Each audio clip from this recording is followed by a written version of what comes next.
be a music lawyer, but all I kept hearing was, good luck, kid. You need to go work for someone else. You need to go do something else for 5 years. I don't want to do something else for 5 years. I want to be a music lawyer because I have this obsession with music. So as I began to, practice law as a music lawyer and just kind of jump out there, I realized that students were reaching out to me because I am very visible via social networking, saying, can I shadow you for a day? Can I have coffee with you? Teach me what you know. I want to help everybody in the world. That's just who I am, but I can't. And then also, I don't know everything. So I began to think, what could I build? What kind of resource could I put in place that could help the students learn in a way I really needed to learn? So I thought, why not do a program? So I had the vision for future music attorneys. I had no idea what I was getting myself into.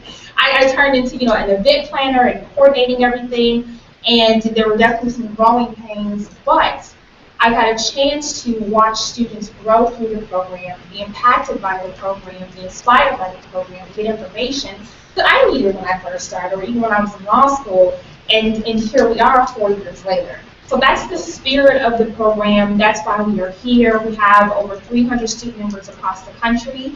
Glad to see some new faces today. So tonight we're going to talk about establishing yourself as a music work with all artists, musicians, filmmakers, whoever. Have some TV personality clients.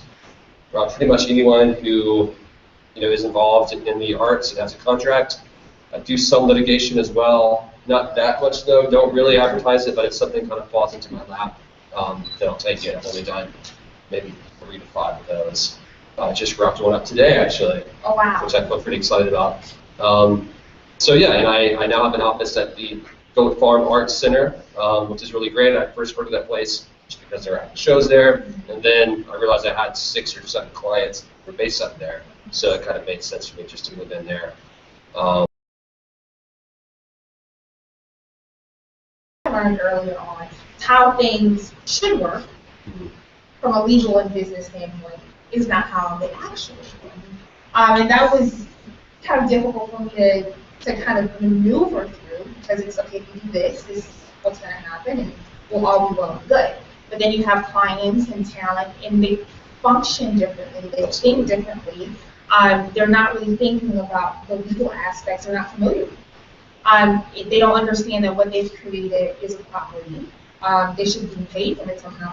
Where's the money? But they don't understand the ins and outs of it. So there's lots of things that kind of go under the radar, aren't taken care of, conversations that aren't taking place. So really understanding how creative people think, how they're moving, how they're creating, where they are, what they're doing, what they're paying attention to, really serves me in my capacity as a music lawyer, because I'm able to take how they think and how they operate, coupled with how I know things should be going in a perfect world, the business knowledge and the legal knowledge. So even if you weren't like, artsy, and how we are, just knowing how creative people think and how they operate is really a big chunk of the job, and just the culture, the music space culture, understanding how the culture moves and operates.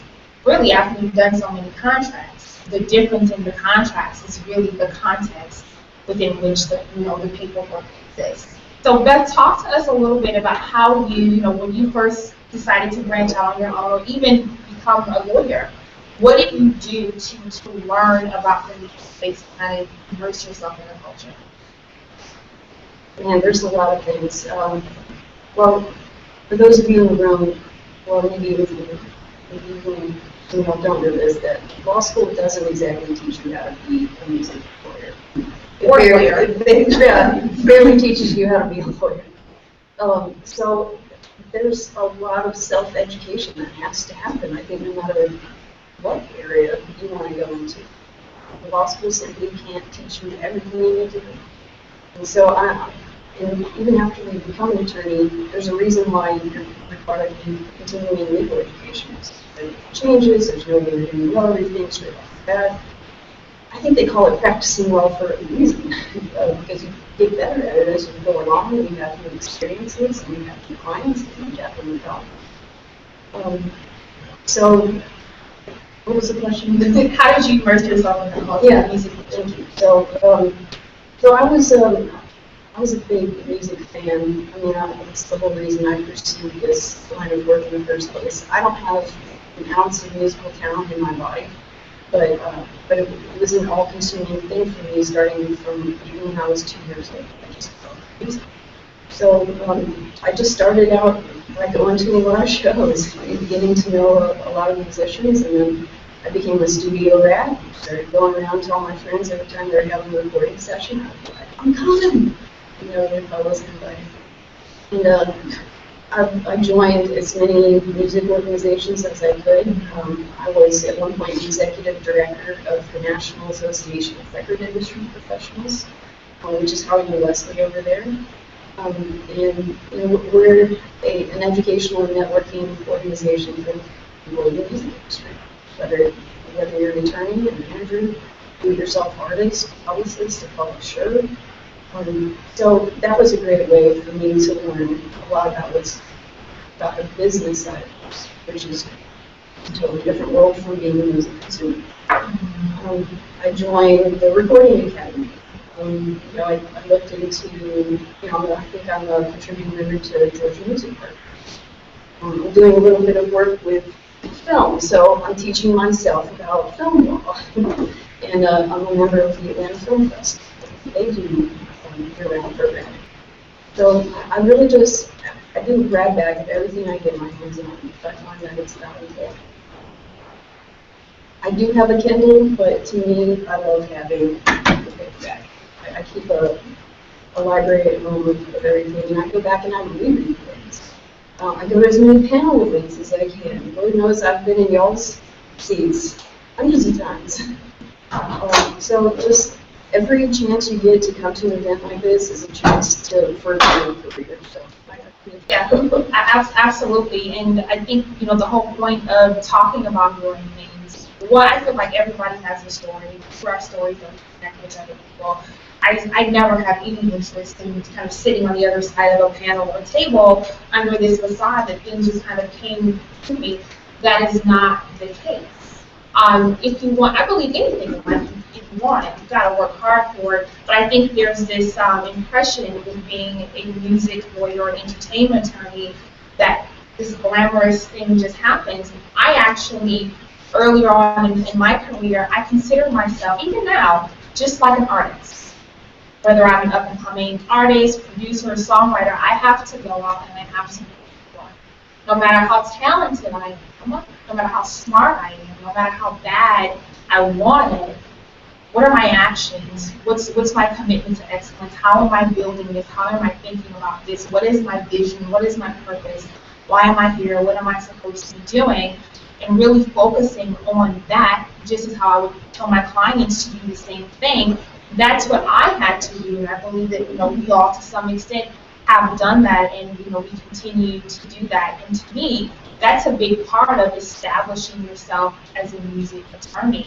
Once you graduate from law school, congratulations, you did that, you accomplished that. That's great. You passed the bar, that's even better. Now what do you do? How are you going to become a part of this community? And really, as Beth was saying earlier, you're going to have to educate because this is such a niche field. And when I first started practicing, it was very kind of closed off. Not a lot of resources. Not a lot of this is how you can, or this is the path that you can take.